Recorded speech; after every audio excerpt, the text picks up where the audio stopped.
Hey everybody, good evening. It's Mike Tedesco of Wrestleview.com. And Victoria Tedesco. Oh yes.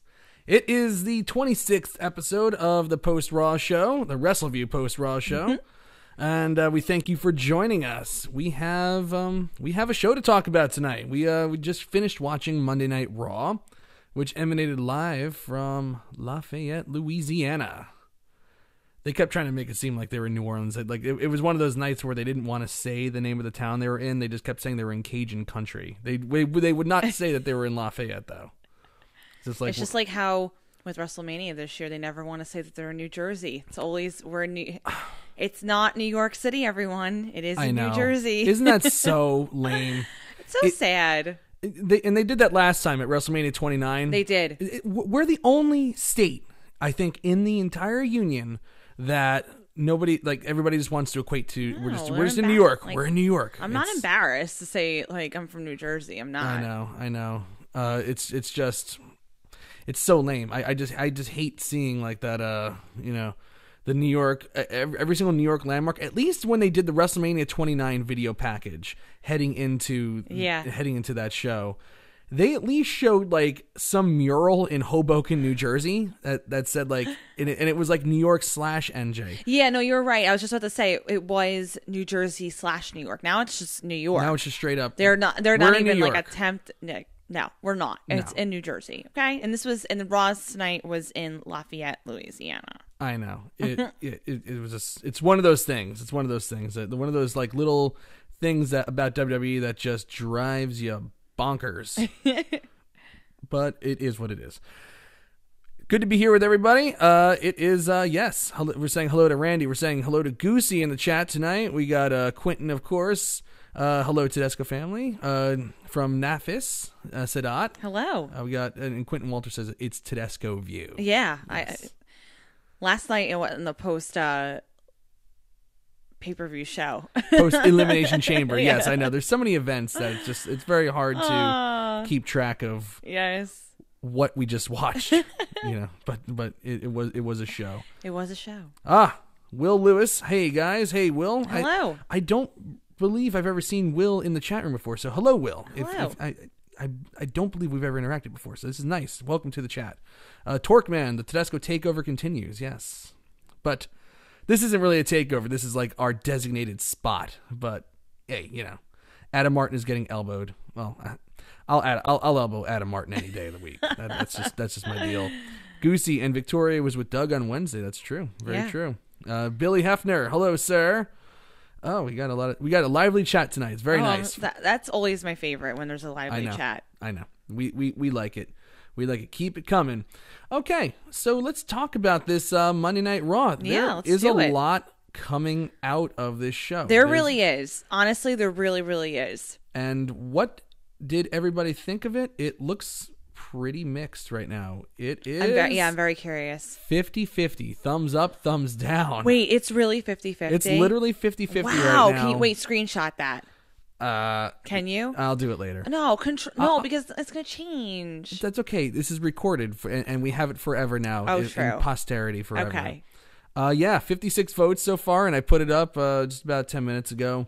50-50. Wow. That's pretty incredible. I don't know. I think it's one of those nights you give a thumbs in the middle. No, it's not. I don't think so. Not with, it's like everybody wants Christmas every Monday. You can't get Christmas every Monday, but if you get a decent show, hell, take it. Like what could you possibly really complain about tonight? Well, no, other than the crowd absolutely stunk tonight. Really, really stunk. Don't get me wrong. There's a few clunky segments which we'll get into momentarily, but it wasn't a bad show. No, I would not classify it as a bad show. All right. Well, what does Quentin's already going thumbs in the middle. See, I'm with Quentin. I'm always like, we have to bring it back. I'm sorry. I know. Oh, Frank McMahon in the chat room tonight. I need to hear the reaction to that abomination of a Banks Bayley promo. I got you, bro. Don't worry. Frank. We got you. Don't you worry. Don't worry. We got you. Yeah. And Goosey also, with a good call. The Owens promos are weird. We'll talk about that as well because there's another strange one tonight. Man. In fact, I think I forgot to put that in my recap. Oh, my God. I don't know. I was just like so stunned by the Owens promo that I was just like, what are they doing? Wait a minute. Was it the Owens promo and then the Bayley Sasha thing? Maybe because my mind was just turned off. No, because by I think that point. I think that would make sense if you did forget it because you were really, really annoyed. I know. You were like, oh, because I was like, oh, I wonder where he's gonna be next week because it was the bowling alley and then the theater. I'm like, oh, what is he gonna do next week? And then I think their music hit, right. So that may have been why. Well, thank God, Ryan Armstrong at least is gonna wear it on his forehead. I enjoyed Raw tonight. Thank God there's somebody that just will enjoy a show. Just enjoy a show without nitpicking to death everything. That's fine. Yeah, and ROCTHAIC, Rothace. Rock the ice. Rock the ice. Oh. Yes. Yeah. Oh, yeah. Yeah, no, we were chatting last night. Everyone was in the chat room. Okay. Yeah. Okay. I just need to learn how to read. No. He, Rock the Ice, says, stop doing group call-ups. All it shows is creative can't make a damn storyline for each individual person. The last crop was buried with no direction. Okay. All right. Well, we'll talk. Listen, it's an opinion. It's an opinion. Hey, and I respect opinions. Absolutely. Some people on the internet don't. I have been told that I can't give proper opinions because I don't agree with what that person says. How does that make any sense? How dare you? Oh, God, I know. You're a monster. It's so strange. In the worst form. Well, anyway, so let's just jump into Raw. So, we're at 52% right now with the poll. Oh, of course. Four letters. I couldn't have poll. Anyway, Raw opens up. How I thought they should have opened up last night with a little tribute to Pedro Morales, the recently departed WWE Hall of Famer, first Grand Slam champion in WWE history, and at the time it was WWF. He left us 1942 to 2019. Still, that's young. That's young. He was 78. Yeah, to me that's young. But I know he was ill. But honestly, he's a guy that's like kind of, forgotten. Bruno made the comeback. He, had a nice little run towards the end of his life, but nobody really talked about Pedro Morales. And he really was, like what Rey Mysterio is now to us, is like, that legacy Latino superstar. He was the first, like, in my mind, first huge WWF Latino superstar that they had. And I don't know if they ever really truly got another one until Rey Mysterio came around. I'm trying to think. They tried to hotshot Savio Vega in '95. They put him in the King of the Ring tournament in '95 and hotshotted him through a couple of quarterfinal and semifinal matches, and then until he eventually got beat by Mabel in one of the biggest one of the events that leads up to the Attitude Era, where the crowd just turned on the entire show. But they never really got anybody until Rey Mysterio and Eddie Guerrero. So I guess I can't think of anybody. So are you saying that anybody, as far as like a main eventer? Anybody. Some people are saying, Triple Crown. Randy corrected me. It was a Triple Crown winner, not the Grand Slam. Yes, that was HBK was the Grand Slam. Thank you, sir. Torqueman saying Tito Santana, but Tito Santana is he wasn't like a superstar that carried the company. Right. Not like somebody like, and I can't say that Rey Mysterio ever really carried the company, but he carried a brand. But he's well known. And Rey Mysterio was directly responsible for SmackDown from like 2003 to I guess whenever he left, or kind of faded away a little bit from like 2003 to like 2007. He was directly the sole reason why the Latino demographic that watched SmackDown was so high. Okay. People, he got people excited. So I think in terms of like importance, it has to be like, I would say Eddie Guerrero might be the most influential, most important. And I would say I would agree with that. I would say Pedro Morales would be number 2 and maybe Eddie Guerrero number 3. Right. Oh, you mean Rey Mysterio number 3?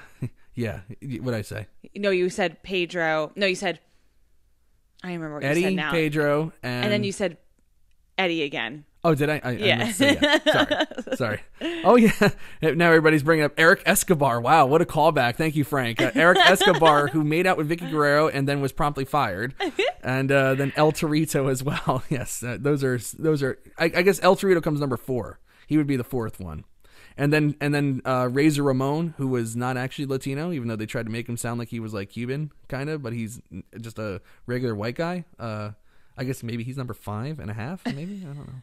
Anyway, so a nice little tribute to Pedro Morales to kick off the show.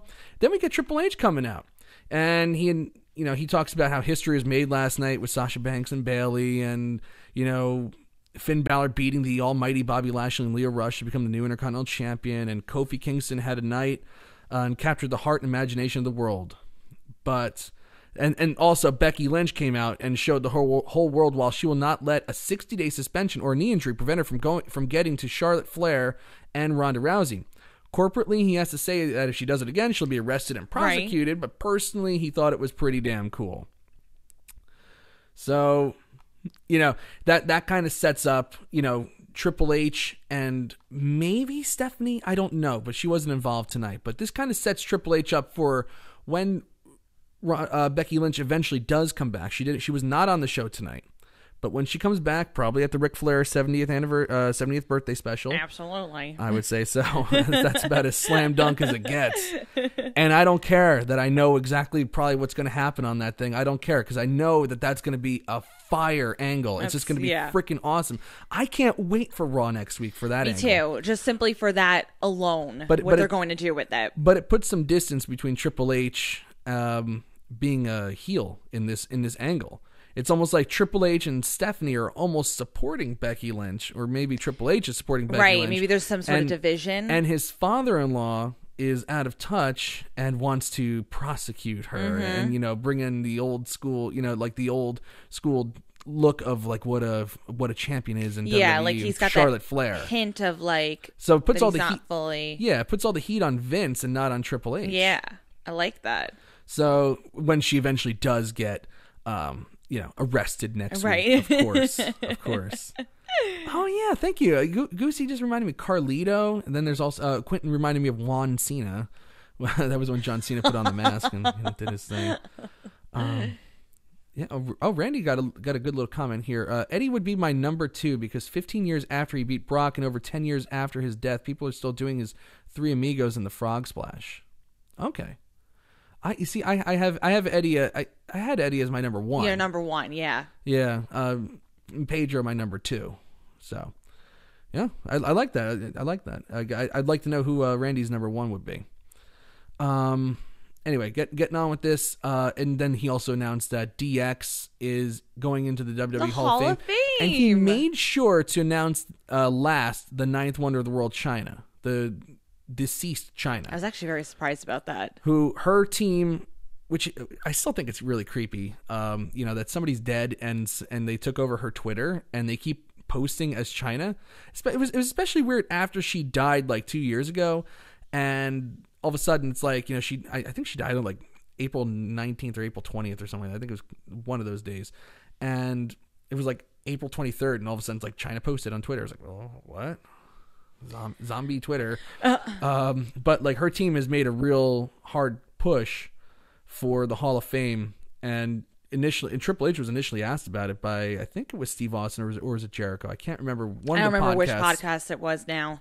And he said, it'd be tough to induct China because, you Google her name and what comes up, it's her porn career and stuff like that, which is a cop-out excuse. But at least, by going in as a group, she does get the due. Right, she gets her time to shine and get that recognition. Exactly. And they did make sure that he mentioned her name last. So I thought that was a really nice tribute and something nice. It was. Thank you, CJ. It was Austin that asked. Yeah. So by the way, I really missed those Austin podcasts on the WWE Network. I really thought they were really damn good. Except for the I gotta say, maybe the Dean Ambrose one wasn't that great. The Paige one was okay. The AJ Styles one I thought was damn good. I thought he had a good conversation with AJ Styles. But of course, the best one I thought was Vince McMahon, where we found out a lot about Vince McMahon and about his Cesaro and the creative process, and also annihilated Cesaro and any momentum that he would ever get. That he would ever get. I'm trying to see. I'm like in between the chat and looking at my recap. I gotta stick with my. You gotta stick with one right now. Gotta stick with one right now. Also, he says we're on the road to WrestleMania. He's about to pour gas in the fire. His responsibilities don't end with Raw and SmackDown. He oversees the third global touring brand NXT, which starts up a light NXT chant. Where there's a lot of light chants tonight. This crowd stunk, but there are going to be 4 call-ups tonight, and they're all making their debut tonight on Raw. He didn't expressly say that these people were being called up and going to be on Raw. All he said was that they're called up. Like a feature. Right. Yeah. We were not really sure. We don't know if they're on Raw or SmackDown Right, yet. Right. Kind of like the other... It was just an introduction. Kind of like the other 6 they called up. But, they're not as... Like, they talked about a talent injection. This is a real talent injection tonight. We got Ricochet coming up. We got the Dutch Destroyer, Aleister Black. We have the NXT North American Champion, Johnny Gargano, and the NXT Champion, Tommaso Ciampa, being called up to the main roster. And they all have matches on Raw tonight. And, hey. Listen. I'll take that all day long. I was, in reference to what Rock the Ice said before about group call-ups, I do have a different opinion on it. I really think that this was actually a smart idea on their part, just because it allows the crowd and it allows the audience watching at home to just kind of get a taste of who these individuals are, because I feel like with the previous call-ups, especially recently, they haven't really been doing a nice job with it. But in reference also to what Rock the Ice also said before, okay, maybe we focus on one individual, but because there wasn't a whole lot else going on tonight, and I think the primary focus was on these 4 people. So it was kind of nice to see. And even though the crowd didn't react to certain things as, loud as you like them to, I think overall it was a better way of introducing than they've done so previously. I think it was definitely an improvement, showing the video packaging and getting just like a sliver of what these people are kind of about. So, when they come out, the people who don't watch NXT get a sense of who these people are. And there's some sort of excitement towards it. Yeah.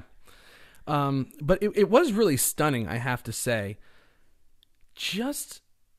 I mean, and it could just be the crowd tonight again. But I remarked to you when we were watching the show, I was like, it's just stunning how few of the actual regular audience of WWE watch NXT. I would say almost 9/10 of the crowd tonight had no idea who these guys were, no clue. Or what the hell they were doing there, no, or what the hell an NXT champion is, or an NXT North American champion. There was just complete apathy. They didn't really know what the hell was going on. That's why I think these video packages are so important. And these introductions are really important, because otherwise you come up and you have a Nikki Cross situation. It's like here's this screaming Mimi who just comes in and you don't really know what she's screaming about. Oh my God. Wow. That's a great way of describing her. Screaming Mimi. Yes. And they did something a little different tonight too. Normally what they do with the call-ups are they put them in tag matches, and if they're tagging with an established Raw superstar, it's the Raw superstar that always gets the win. Yeah. Like even with the Nikki Cross thing, Nikki Cross, I forget who she teamed with. Somebody remind me. Alicia Fox, I think. No. I don't think she teamed with Alicia Fox. She did at one point. Did she? Yeah, she did. Oh, well, that was probably in that tag team qualifying match or whatever. But her first match, I think it was a 6-woman tag. Actually, I think it was Sasha Banks and Bayley. Yeah, I think that's who she teamed with. Yes. And what happened was, like, she did her move, but she wasn't the one who got the pin. The heat still goes to the established Raw superstar. So tonight what they did, especially during the Ricochet match, they had Ricochet get the win. Okay? That's a nice little change. And they also didn't have these people sell for like way too long. No. Like the Aleister Black match was over in a flash. That was just perfect for him. The Ciampa Gargano team reuniting DIY versus the Revival. They sold, of course, but they got the better of them for the most part. Mm-hmm. And even when they had to sell, they like took the big moves and they would kick out or make the big saves. They were going more for an epic match than they were for like a showcase match. Yes. They were actually just trying to show them like, hey, we're really good wrestlers. Hey, we're and here. Here's Look what at we us. can do. Yeah. You know, Ricochet, it was just all showcase. It was all showcase. Mm-hmm. And he didn't have to really sell all that much at all, which was a great move. It made them look like there's something special, and not just another bunch of people coming up and selling all the time. And something worth watching. You know, like this was something, and we talked about this too before while we were watching the show. It almost had a feel of like, did Triple H run a lot of what was going on tonight? Mm-hmm. Because he is running NXT. Yeah. So did Vince let him kind of have the reins with certain segments? Who knows? Yeah. I don't know. What? I want you to respond. Well, say it again, because I didn't really catch all that. Oh my God. Okay, everyone. This happens all the time. Say it again. No, it almost, when we were talking about the show tonight, yes, when we were watching the show tonight, we said it almost had a vibe of Triple H was running certain segments. Yes. I thought that just because it was it seemed like these call-ups were going a little smoother. There seemed to be like a different feel to like how they kicked off Raw, because after Triple H made all these announcements, he then said that we're having a tables match. It seemed like they were trying to just do things a little more exciting than just the regular, just mundane Raw, on the road to WrestleMania. They were actually trying to bring in some excitement. So it did feel like different people had their hand in booking the show tonight. So yeah. Okay, we got a tables match with Braun Strowman and Baron Corbin. But we like Baron Corbin now. I don't mind him. Kind of. I don't think that not that I think he's the greatest. I don't think he's the worst. I think he's just I think he brings a lot of heat. And I wish he did certain things that when he was like the constable and like the temporary general manager or whatever, I think there was like, he played into the crowd a little bit more. He showed a little bit more emotion. Like he's pandering with the crowd. Like last night he told, like during Elimination, he told one of the person who kept saying like, you suck. And he kept telling them to shut up. Yeah. I think that was great. I think he finally like got his niche, and it's kind of like, okay, I wish you were doing this months ago, and I don't necessarily know. But then again, like, people hated him anyway, and like people just hate him even more now. But now he just knows how to handle it a little bit better. Yeah. So that's why I don't mind him as much. I'm not saying like when he comes on the screen, I'm like, oh my God, look, it's Baron Corbin. No, because we still have to watch him wrestle. Right. But I have to say the booking with Corbin tonight was interesting.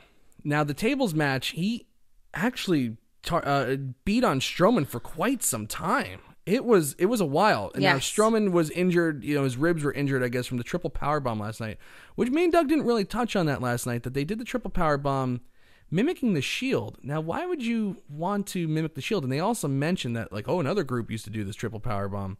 Why even allude to the Shield? Who knows? Maybe there's a greater, I don't know. Right. Well, thought behind it, or maybe it's just... Well, Seth Rollins is obviously tied up with something else. Dean Ambrose is supposedly leaving, and Roman Reigns is not here. He's recovering.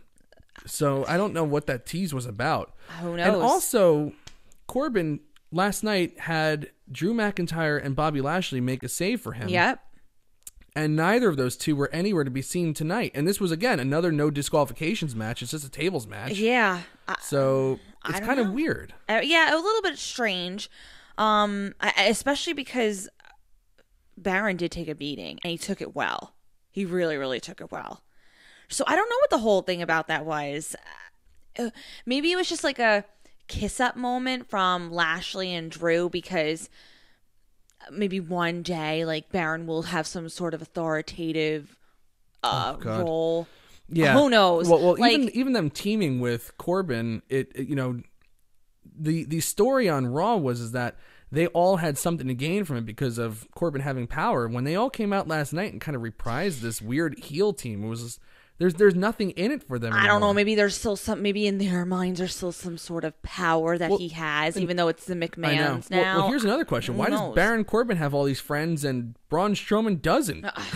It's like, where was Finn Balor? Finn Balor was teaming with Braun for a while, and he was nowhere to be seen last night. Well, okay. But I guess Corbin, it doesn't matter tonight because it all got eradicated. Well, actually, it makes sense for Baron Corbin to have all these friends because he can't legitimately do anything on his own. No, but he's a heel. Like why do the heels always have friends and the faces are total social rejects? That's what I want to know.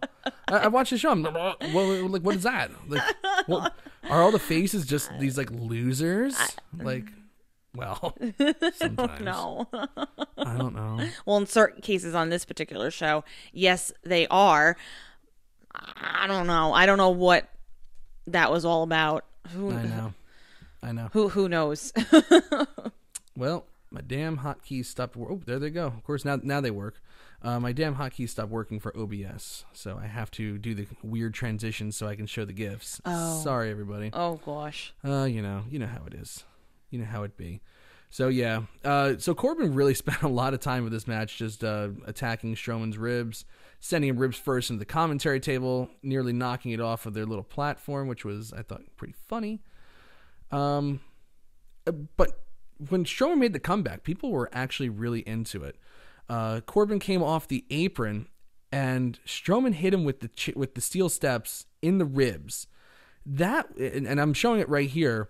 That was really, really nasty because as Corbin's jumping, Strowman was trying to lift the stairs and they got stuck.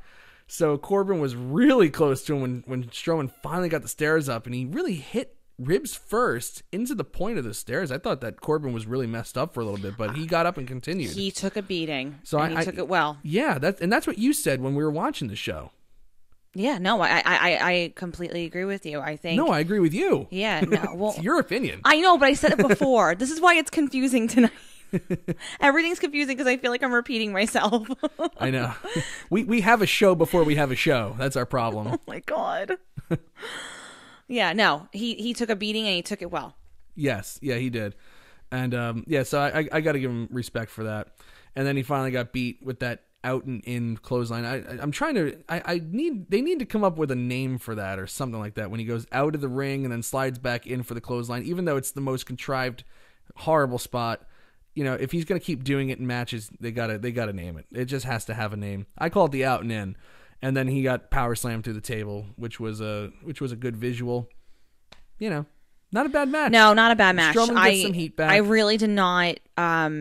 I really did not hate it at all because I felt like it was just the right amount of Strowman and Corbin, like offense and defense. They had a good showing on both ends, and you know, I don't, like I said, I don't really know where the goal, like the end game is for either one of these individuals. But if you're gonna put on a good little match, go ahead. I'm okay with it. Yeah.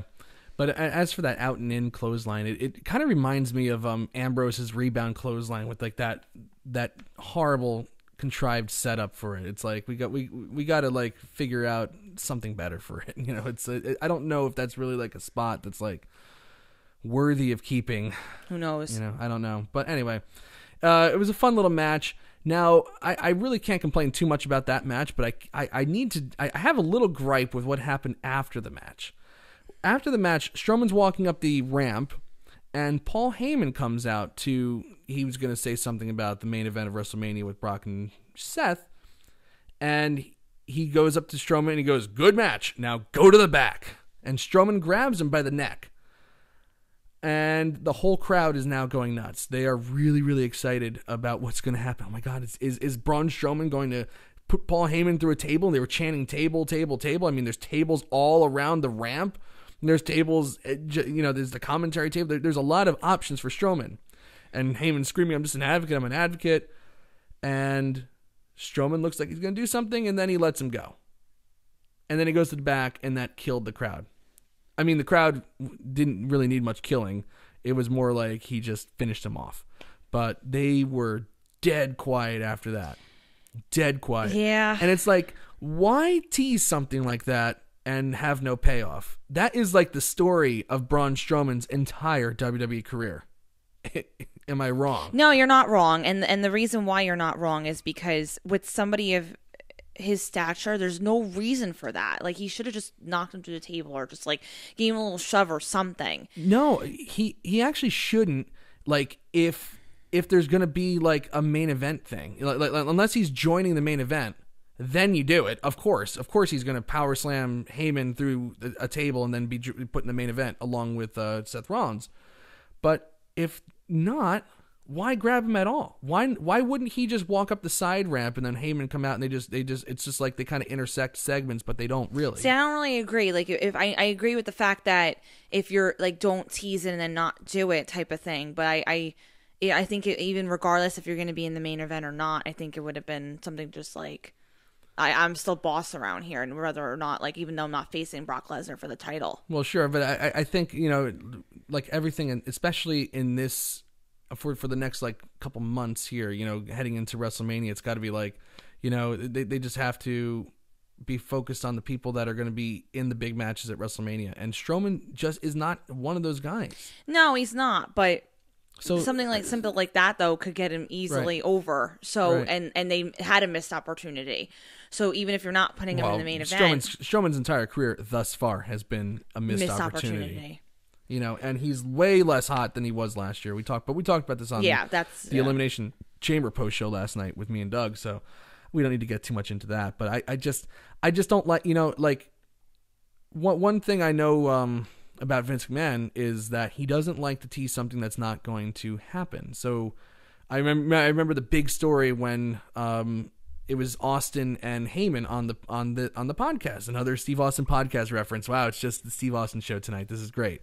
And Heyman started asking him if he would ever come out of retirement to face Lesnar, and then Steve Austin just instinctively went into Stone Cold Steve Austin mode and said that he would whoop Lesnar's ass and this and that. And then it's like, oh my God, are they building to Austin and Lesnar?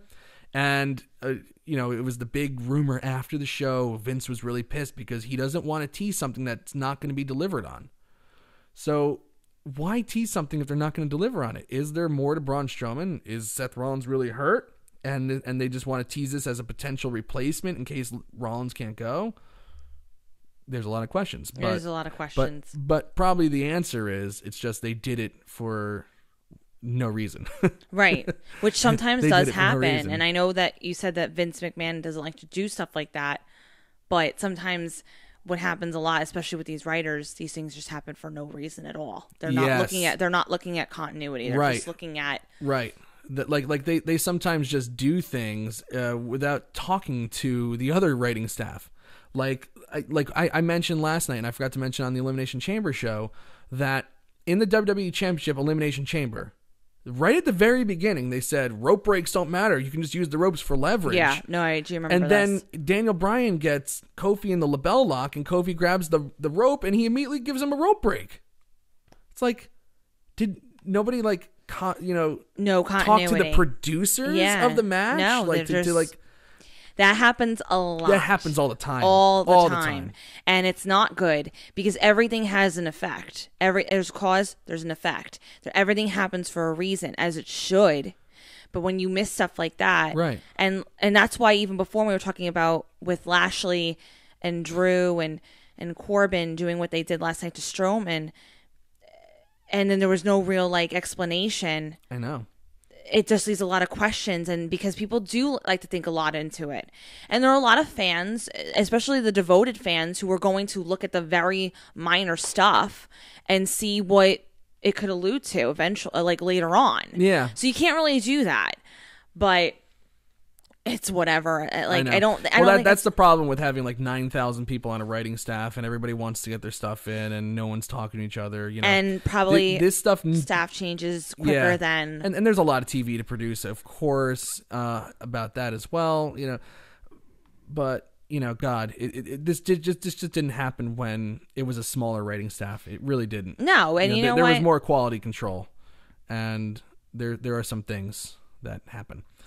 Okay, anyway, Paul Heyman. We could fall down a rabbit hole talking about all that stuff. Oh, wow. I know that. We could be here all. I can get myself into Wait, what time is it now? severe I can't rabbit see. holes. It's 11:52. Okay, 11:52. We could easily be Eastern. here for We could be here till 2:52. No, we can be here In the till tomorrow. afternoon. We could be here for 24 hours talking about this. Yeah, we could be here 11:52. Yeah. We should that should be like something that we do one time, like just like do like a marathon podcast. No. No, no, that would be. I would never idea. agree to that. I'll never do a podcast again. Unless it was for like charity or something like that. I guess maybe I would do it for charity, and I would do it if I was getting a lot of money for it. I like that. So like it's very very opposite. I'll either do it for raising money for people, or if I'm getting money myself. But anyway, so Paul Heyman comes out. So maybe the reason that they did do this was because Paul Heyman goes, "Oh, I'm not surprised by Braun Strowman's actions," so he can just go into this thing about how everybody's jealous of his client. But again, he could just say that everybody's jealous of his client without having to take anything away from Strowman and make Strowman look weak.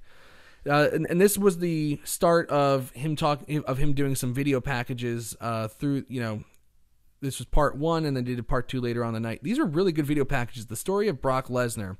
The first part of the package was, that at WrestleMania, this is the most interesting WrestleMania of all of Brock Lesnar's WrestleManias because Seth Rollins, the hero, has no hope, and it just shows Lesnar going from being a farm boy to going to the NCAA wrestling champion.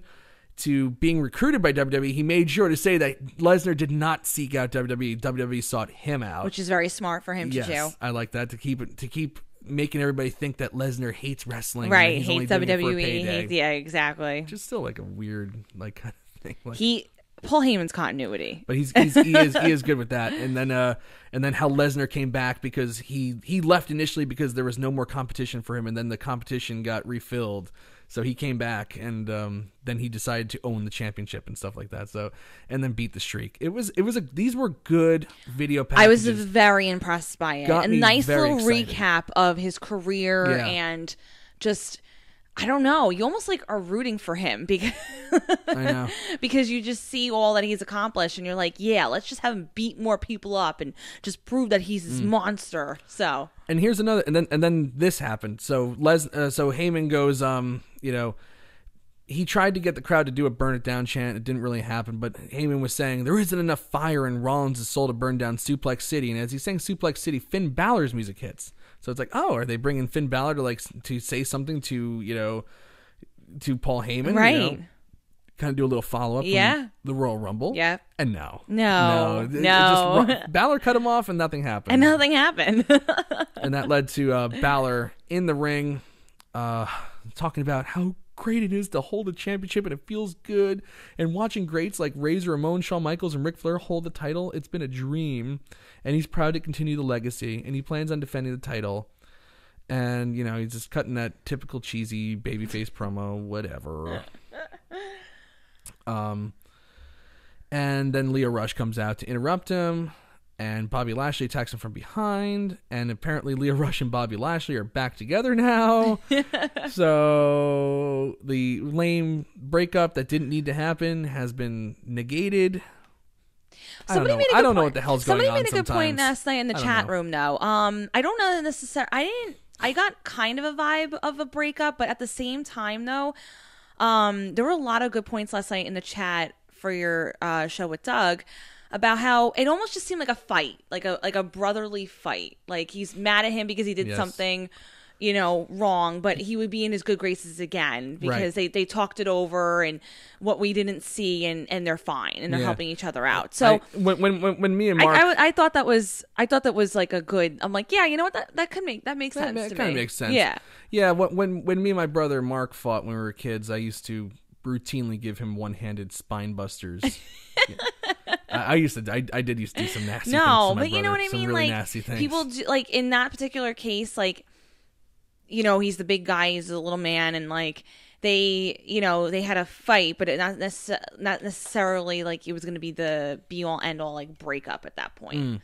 So I thought that was interesting because I'm like, yeah, you know what? I could see that being just a little like hiccup in the relationship and not like could be.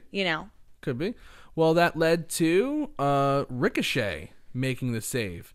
And he got a decent reaction. Yeah. He came down, he kicked Lashley, and then he hit Rush with a moonsault before taking Lashley down with the springboard dropkick. And, of course, we go right to commercial, which means that we're going to get a tag match with Leo Rush and Bobby Lashley taking on Finn Balor and Ricochet. And this, like we said at the beginning of the show, this was a nice little highlight fest for Ricochet. Yeah, really was. I enjoyed it a lot. And I really wasn't when Lashley was in the ring, I wasn't enjoying it. I just don't like his style. I'm having a really, really hard time with his style. But what saved me for this was Ricochet, just because he's got such a unique style. So it's like Lashley's style, who I don't like, and Ricochet's style, who I do like. Yeah. And he was almost like this rookie is like saving this like veteran, so to speak. I know.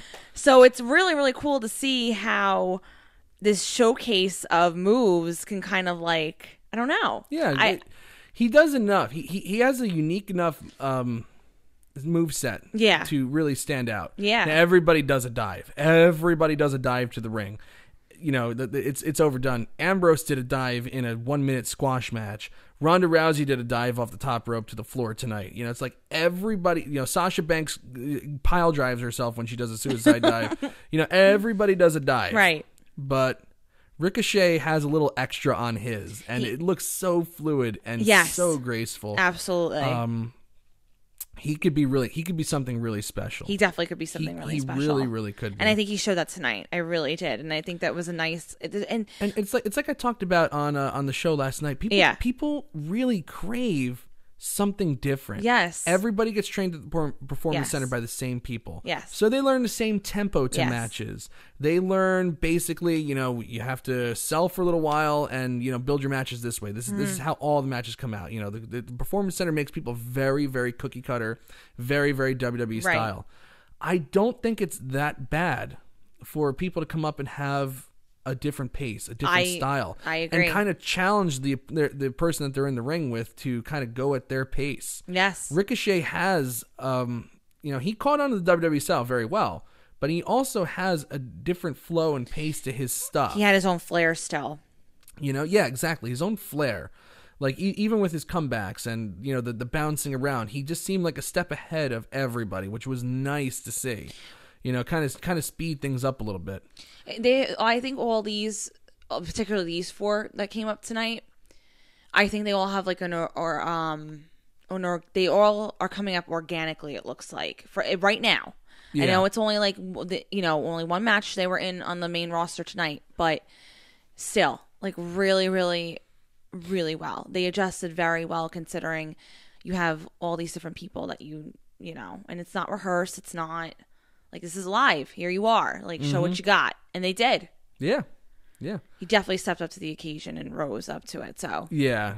And it was all good stuff. You know, I like the stuff with Leo Rush at the beginning of the match. Let me get to that.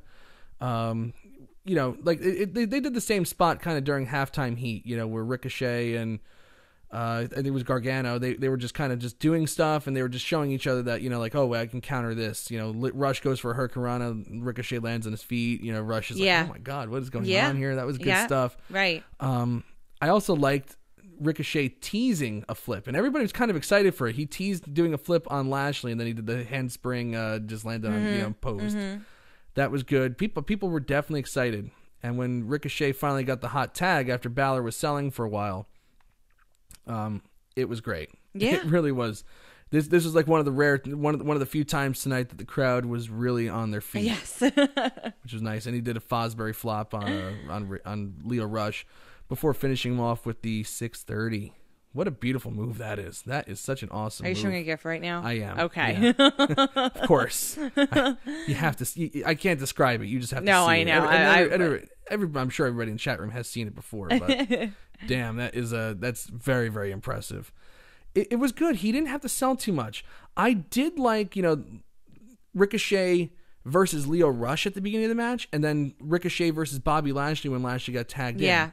That was when Ricochet had to sell, but you know, usually Lashley dominates guys like that, and Not this time. Ricochet got the better of him and scared him away with, teasing a flip to the outside, which I thought was good. They didn't make Ricochet look weak. No. And that's what you're looking for. That's what exactly. Absolutely. So kudos to them. Hats off. I liked it. I liked welcome aboard, Ricochet. Yes. It was good stuff. That was a really good debut. And what did I say in my thoughts? Yeah, I said that. I said the same thing. Then they had this little segment with Triple H talking to Natalya, who I swear to God, I thought he was talking to Beth Phoenix for a second, and I was just like, oh, it's Natalya. Drew McIntyre walks up. He said that he rolled out the red carpet for the NXT Superstars tonight, and he told him when he got called up that he would do whatever it takes to prove himself. He wants to face Seth Rollins and get the main event of WrestleMania.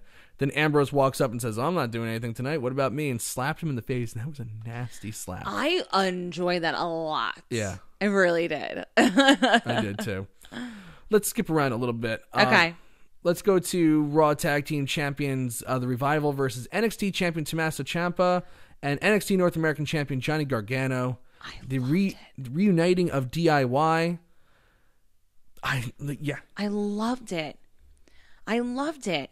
And naturally you're just very curious because you have these two individuals who came up and you're like, okay, they have this match, but because from what I felt last week with the Revival about not caring. Oh, people still didn't care. But you know what though? It made everybody look good. Again, here are these two, and obviously the Revival they're not veterans, so I'm not going to call them that. But again, here are these individuals who are making a great match with the Revival. Like, I think all around, everybody looked fantastic. Yeah, well, the history of these two teams is and I think that's also why it was so good because of this history. They do have history together. Yeah, exactly. In NXT. Right. It just so happens that not a lot of the crowd knows about it. Now everybody wants, on the internet at least, a lot of people were clamoring for the Revival. But honestly, every single segment that they're in, every single match they have, is death.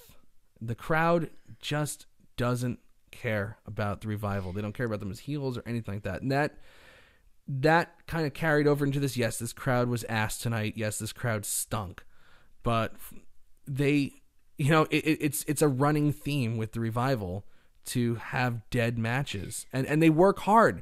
And these aren't bad matches whatsoever. No. But they just can't get people going.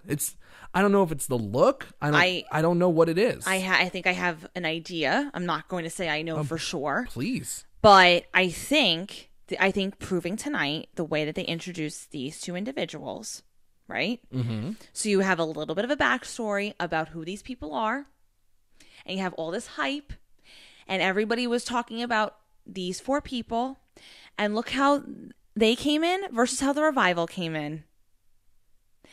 This is exactly why this match right here just kind of proved tonight of how things are supposed to be with the NXT crew coming up versus what happened to the Revival. You see how it's this cycle of things that everything has a purpose and everything has a way. You have to do things properly. And the Revival did not get anywhere near of what these four individuals got tonight. Of showcasing of who they are, and that's true. But they also did get the injury bug a lot, of course, in their, early on when they got called up. What do we know about the Revival? That's good. That's a great question. What do we really know about? In fact, that's what somebody said in the chat over here tonight, just now. Randy said it. The reason why the crowd doesn't care is because WWE hasn't given the fans a reason for us to care about the Revival. Exactly. That's a very good point. That's exactly it. We don't know who these are. So we don't know who these people are. So it's like we're not meant to care. Mm-hmm. And although they put on a great match tonight, who cares about the Revival? But this is exactly proving of what they need to do with the people from NXT. If they do what they do with these four individuals, what they do with the rest of the roster coming up, they'll be fine. Mm-hmm. They'll be fine as long as then the whole continuity and the writers don't come into play, which sometimes it catches up to the people. But at least for now, you were interested. Yeah, that's a good point. That's a very good point. Yeah. So anyway, again, this wasn't a bad match whatsoever, and I know you really enjoyed the match. I did. I thought it really was a good enjoyed match it. Too. They all have great chemistry. Ciampa and Gargano look great. I don't know what the plan is for them on the main roster. I hope it's not just as another tag team stuck in the tag team division. But, yeah, me neither. But maybe they're going to make a conscious effort to kind of,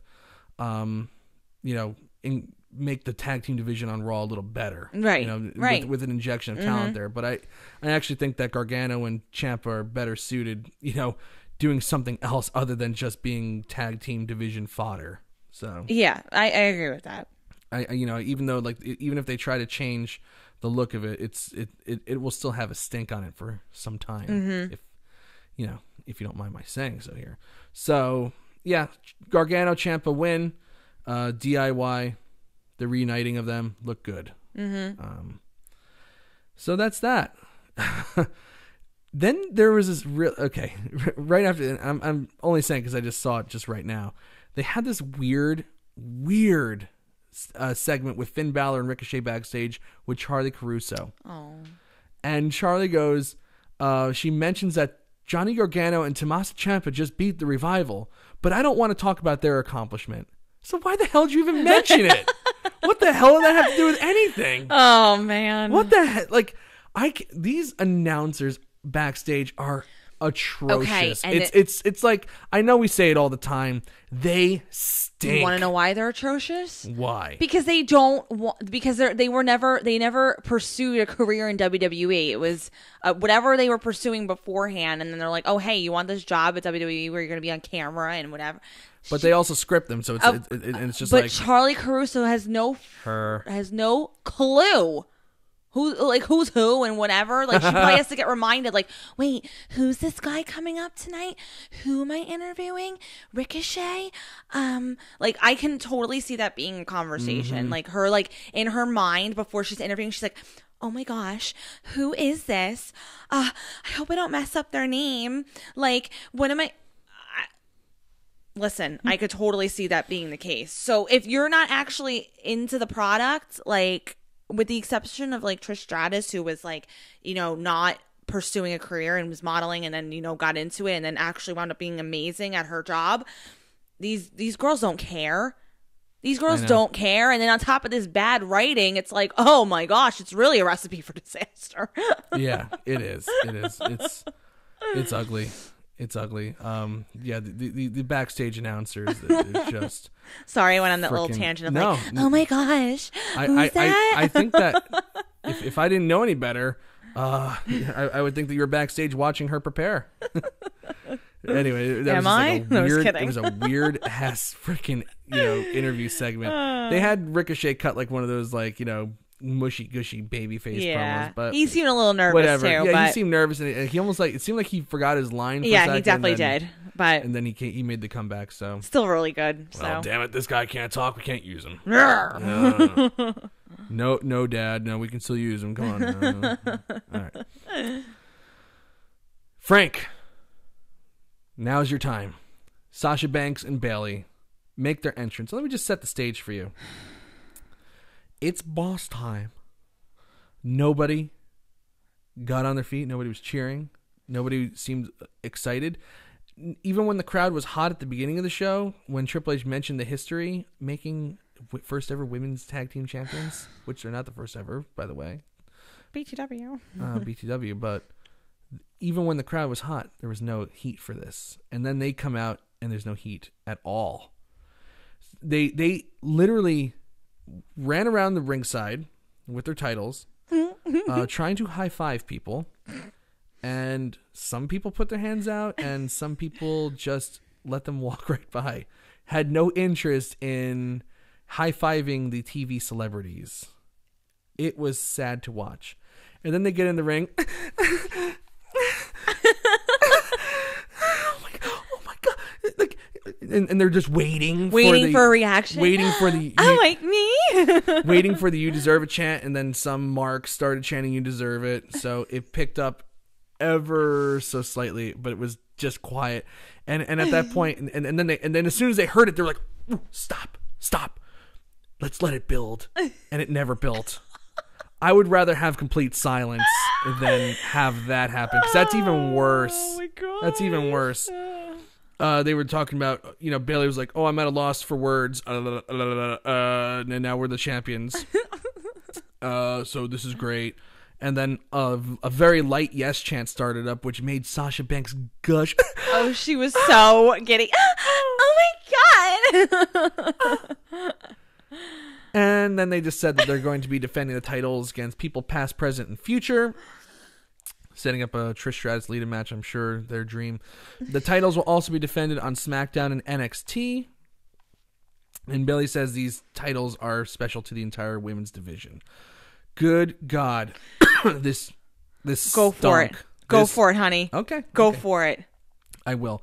Well, number one, after that, we had Nia Jax and Tamina make their entrance. I was never so excited to see Nia Jax in my life. And Nia Jax is begging them to stop. And I'm like, you go, girl. Girl, yes, get it. Please stop. She was like, she totally nailed it. Like, she's like, nobody wants to see this. And I was like, Love Fest. I was like, she goes, nobody wants to sit and listen to this nauseating Love Fest. And I was like, amen, sister. Amen, girlfriend. Yes. Yes, queen. And then they tried to attack, and then it was the most pathetic fight off ever, and then they just went to the back. This was just a brutal, sad abomination of a segment. I just can't stand when well, number one, I just don't like Sasha Banks at all. I think as a person, I think that she's one of those people, the worst kind of professional wrestler, where I'm okay with living your gimmick, but when you buy into hype that isn't there, or you're living off of something that you were hot like 5 years ago, and you're still living off that wave of momentum you had 5 years ago, and that wave tuckered out around 2016. Yep. You're just the worst kind of professional wrestler. I just don't like people like that. It's like, I can't think of a good example of it right now, but it was just a sad segment. I cannot stand watching people beg for chance, wait for chance, like just wait. Let's wait for this thing to build. It's gonna be great, and it never happens. It's just sad to watch. She's totally miscast as a face number one. It's just the whole thing just sucked. I don't know. I can't even put it in words anymore. You can't even go in a soapbox about it, because it's nothing I haven't already said. Right. And you know what? It's just, what's really, really stinks about this whole thing is that you just know it's just going to be this long like run for them, and you're like, wow, this is only just the beginning. I know. Like, they were right about that. You're like, yeah, this is only just the beginning for us. And we're like, yeah, we know, that's the problem. That's why we're actually very angry, because this is just the beginning. I have never been more excited to see Nia Jax come out. I was like, oh my God, thank you for interrupting them, please. I know. And that was another thing too, that Bayley was like waiting for the interruption. She's like looking at the stage, and it's like, oh my God, the both of you, just shut up. You look extremely pathetic. They can't talk in the mic. They can't, it was only the kids. Only the kids were cheering for them. Of course the kids are getting excited. Right, but every camera shot was children. Honestly, it's just like they've just been booked so hideously. It's like you can't get excited. It's impossible to get excited for them. And they tried to incorporate we hated each other, but now we love each other, because we had to realize we hated each other before we actually realized we love each other. I was waiting for them to kiss in the ring. I really was. I was like, where is this leading to? Now we love each other. We felt every single emotion possible. Except for an orgasm, and here we go. All right. Well, it's like it was like an engagement. Like, honestly, like them winning their tag team title was like this engagement. Like, whatever. Like, I'm all for whatever you want to do, but it was garbage. No. It was bad. It was bad. It got worse, and it never recovered. Honestly, I would have rather anybody win those tag team titles. Well, I actually think Nia Jax and Tamina should have won them. That would have been better. You know, at NXT UK, what they did when they established the NXT UK tag team titles was everybody thought Mustache Mountain was going to be the inaugural champions, and they had the match and they lost. You know what would have been great? And Billy Hefner and I were talking about this before. I was laughing so much when he said, he was like, imagine they actually had a title defense tonight and they just lost it. Like, oh my God, I would have laughed so hard. And they're just like, yep, no, sorry, never mind. I know, right?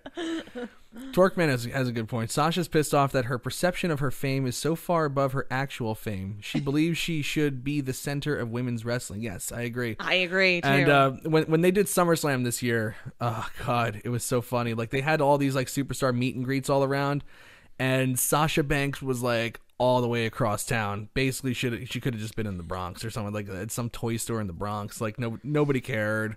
It's like, you know, she's about as far away from Brooklyn and the excitement as possible. She's not a nice person. Like, this is actually proven fact. So. Yeah, I know it is. But her character work itself stinks too. There's no growth. There's no growth for either her or Bayley.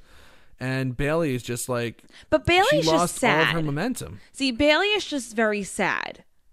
Sasha, I'm like, okay, you have, like, karma is getting you because you think you're just like amazing and you're not. But Bayley, it's actually very, very sad because I'm sure she's like a really nice person and you want like to cheer her on, but I just can't. I can't do it.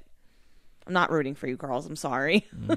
They're just hard to get behind just because it's just been start stop with the pushes and all that stuff and just not good.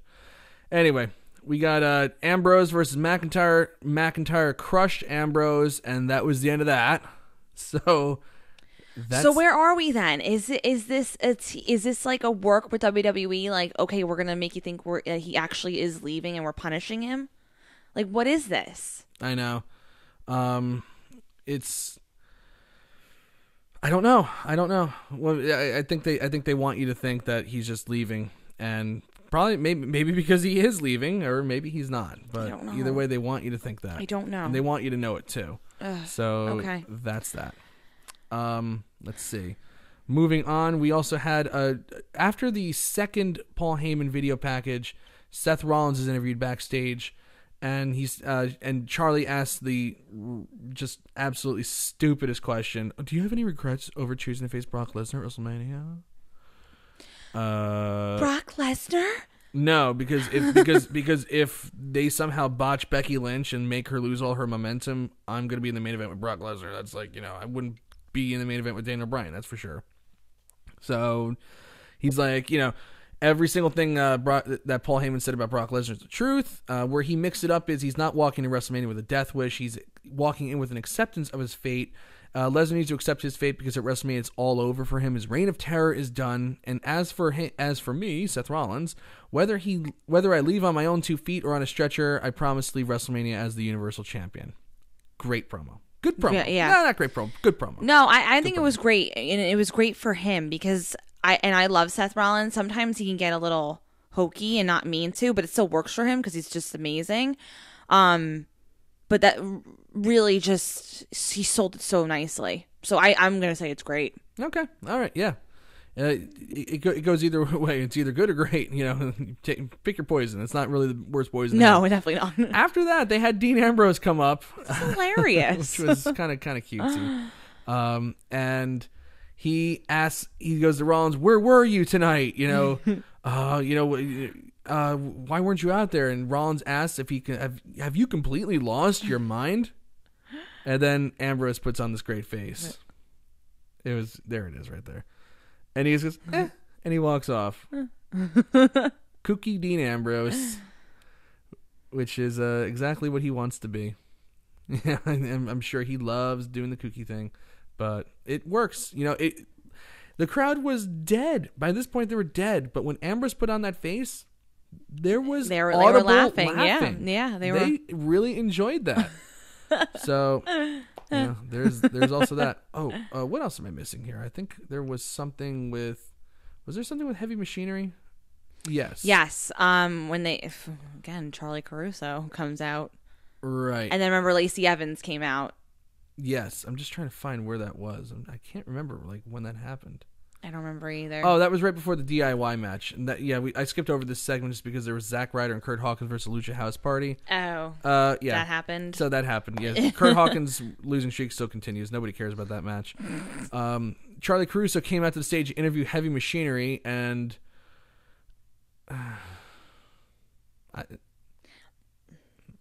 awful. I don't know. Awful. It was bad. It got worse. They're blue collar, solid, and we like to go to the gym and eat red meat. And Otis screams, "Steaks and weights, Chucky," which I actually I don't mind Otis. And then they had Lacey Evans come out, do the same thing she did at Elimination Chamber last night, just come out, walk down the ramp, and then walk back. And then she stood in between Heavy Machinery, and then they walked down the ramp and tried to impress her with their struts. It was just... It happened, and we move on. You were saying something along. You heard a rumor that she's getting a push because Vince really likes her. Allegedly. Allegedly, the talk out there is that she's getting a push because Vince likes the look. But who knows? Who knows if never know. Who knows if that's true? That could just be regular dirt sheet fodder. The last of our NXT call-ups happens here with Aleister Black. He faced Elias and absolutely rocked him with the Black Mass, which was... I'm going to show that, so I want to show my OBS again. Now, here we go. He had a quick little match with Elias, didn't have to sell too much, and I don't know how you fake that. I don't know how you pull that kick. Look, ouch. Oh. That looks brutal. That looks absolutely brutal. The Black Mass, Aleister Black he could be something really special. He's my favorite out of the four that came up tonight, honestly. I love the look. I love the entrance. I love the moveset. I love that he's a big guy that also can do these big flips and stuff like that. There's something about him that's really, really good. Yeah. And just that look and that kind of like Undertaker-esque kind of entrance and stuff like that. And I like how they mentioned too, like, every tattoo has a story and there's everything. Like, they did a really good job painting a picture of who this guy is. Yes, and I really like that because you get yourself wondering, like, I wonder what that one means, or I wonder, like, is he going to talk about that more? So you kind of want to know more about him and you want to see more of him. Yeah. And he, again, I'm going to say it, he made Elias look good. He did. Like, it was just enough. They wrestled just enough. Yeah, it didn't get stale. Didn't go over. It didn't get stale. It wasn't too quick. It wasn't too long. It was literally perfect. Yeah, perfect. It was good stuff. He's like I said, out of the four tonight, he's my favorite. Yeah, I'm in agreement with that for sure. And now our main event, Ruby Riott. So overall, I guess before we get to the main event, the four call-ups tonight: Ciampa, Gargano, Ricochet, and Black. Success. I would say so too. Success. They did a good job, like Victoria just said, painting a picture of who they are, what they do. They're not on Raw. That's that's pretty much established. They're just free agents right now. Right. Putzing around the roster. See where they best fit in. I could see, I would split all these guys up, put a couple on Raw, put a couple on SmackDown. Yeah. Ricochet would be great on SmackDown, especially with, Rey Mysterio and Almas. Yeah. Daniel Bryan. Yes, Daniel Bryan. Yep. Mustafa Ali. Yep. He fits it right in. Samoa Joe. Yeah. There's a lot of there's a lot of potential. A lot of potential there for him. Mm-hmm. And Ciampa, Gargano, I'd keep them on Raw. Maybe Black on SmackDown too. I think that character would have some real flavor on SmackDown. Because you can for what they do with the characters, at least. You can see him face or heel too, so he could really go either way. Mm. Even though we didn't get any heel tendencies tonight, still you can see that he can be a good heel. Yeah, for sure. Oh yeah. So okay, so we got a success on that. So I got to give a thumbs up on that one. Ruby Riott versus Ronda Rousey in a rematch from last night's Elimination Chamber. Riott lasted a minute and a half with Ronda Rousey, so she gets a rematch. And she had a much better showing here. She didn't have to, just be a setup for the angle that was the bigger angle that was taking place on the show. There was a move during this match, and I'm going to show it right now, where Riott absolutely crushed Ronda Rousey doing the cannonball off the second rope. I mean, she landed full force on her. Oh, we're watching it right now. That was just nasty, straight up nasty. Wow. There was a lot of good stuff in this. I liked the multiple Riot kicks, teasing that, like Ruby Riott was actually going to win the title. She kicked out of 2 of the Riot kicks, which was really, really good. And one of them really caught her flush on the face. Ronda's been taking a beating about the head these last 2 nights. Gosh, she's amazing. And she is. But the finish, and I'll show that right here as well, was really awesome. Ronda counters Riott's head scissor into the top turnbuckle and then hits her with an inverted Alabama slam into the top turnbuckle. That was nasty. That was really good. I'll show it one more time. What the hell? Why not? This wasn't a bad match. I really liked it. I really, really did. I did. I enjoyed Ruby Riott too. I've actually always kind of liked Ruby Riott. So I've been a fan. Yeah, so I'm not not the Jim Neidhart thing, but but overall I actually really like her. So I find that this match, at the end, I was like, oh wow, I really liked it, but I'm not I wasn't really that surprised that I liked it that much. She put up a good fight against her because, I mean, obviously we knew that she wasn't going to go into the main event, but the fact that she Ronda was kicking out of so many of the moves that she was putting on her that she should have strong. It was a strong showing for Riott too. Yeah, no doubt. And think about it, these women who just really just came into the main roster like this, and they're main eventing Raw. Yeah, that's awesome. Yeah, it was good stuff, and it was well deserved. We talked about before about how there's certain things that maybe you're not just going to give the women, and they shouldn't just give a main event to the women just because it's the sake of giving it to the women. But this was a well-deserved main event. It was really good. Yeah, it was good. It really was good. I don't know if I would have gone with this over Revival and DIY, but hey, you know what? It was good. Ronda Rousey looked good. There was no Becky Lynch. I initially I thought that they were putting on the main event because they were going to send Becky Lynch out there and get arrested, but I was like, you know what? No. That's the Ric Flair angle next week. That's got to be Ric Flair. When he holds him hostage, like our viewers said. No, I said that he would. Yeah, at least to disarm her. Ric Flair is definitely going to get a disarmer. Which poor Ric Flair and his birthday. It's going to be awesome. It's going to be such a great angle. I can't wait for Raw next week. They didn't announce anything other than the Ric Flair thing so far, so that's what's coming on Raw next week. Overall, I can't give the show a thumbs down. There was the good call-ups. I'm cautiously optimistic that they're not going to drop the ball with these 4 talents here. These 4 talents are significantly more talented than the others that they called up, with the exception of Lars Sullivan, who could be something really special when he gets his stuff together. Heavy Machinery is just going to be a mid-card comedy act. Lacey Evans may or may not get a big push, but I don't think that she has enough experience or in-ring talent to sustain that. And right now, it's not enough to be a pretty blonde. You need to also be able to go in the ring, and I'm not sure if Lacey Evans will be able to hold that up. Nikki Cross has already lost some momentum. She's Screamy Mimi. Very much, yeah. Screamy Mimi is very much going the way of sanity, and EC3. Poor guy. Woof. Poor guy. What a brutal call-up he's had so far. Poor guy. The one thing there are 2 things that I know about EC3. He's not good in the ring, and he's not a bad promo. So what did WWE do when they called him up? They don't let him talk, and they put him in the ring. It's like, what? How could you possibly get over on that? How could you get over? You can't. You just can't. So that was sabotage. But I have to say, I give this a.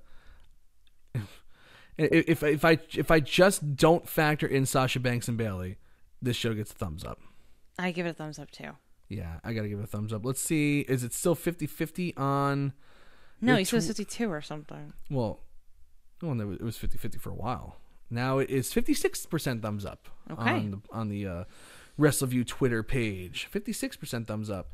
Yeah, good show. Not bad at all. It definitely got some good things for the future coming up. So I think that's about all we got tonight. That's all I have. That's all I have. That's all, folks. That's all, folks. I don't feel like talking about Corey Graves and his poor relationship skills or anything like that. We'll see. Let Doug talk about that on Wednesday. Can I just say one thing about it? Sure. We really don't know the truth. So, like, of course, you never really, like, people who are like, oh, I hate Carmella. People are like, oh, I hate Corey Graves. Like, don't hate anybody. You really don't know what the hell happened. We don't know anybody's marriage. You don't know what happens behind closed doors. Whether you're with Amy or Corey or Carmella, you don't know what's going on. So I know. Don't pick a side, because there's 3 sides to every story. So yeah, one story, one side, the other side, and the truth. And the truth. So that's that. The truth's not out there. No, so. It is not. It is not. But again, this was a very enjoyable show to talk through with Victoria over here. We thank everybody for joining us in the chat tonight. It was a very lively chat. Again, we got Goosey, we got Torqueman still going on, Rock the Ice. We had CJ Bowman in there. We have Quentin going crazy, talking about he would rather chant toilet water than watch Bayley and Banks and stuff like that. We have Quentin, thank you. Yes, the man. Yes. Nafis and Randy. Everybody's just been hanging out with us all night. Thank you, everybody. Thank you so much for always tuning in when we're on. Yeah, thank you so much, everyone. It really makes it more enjoyable than it already is. It sure does. Billy Hefner for always promoting us and stuff like that. Yeah, we appreciate it. It's a lot of fun to talk wrestling. It's not the worst thing in the world. No. And we went a little longer tonight. Oh, and happy President's Day, everyone. Yes, happy President's Day. And we went a little longer tonight because we have a day off tomorrow still. Hey. All right.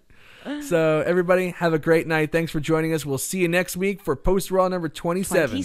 As for 26, this is the end of it. Have a great night and a great rest of your week. Bye, everyone. Ta-ta.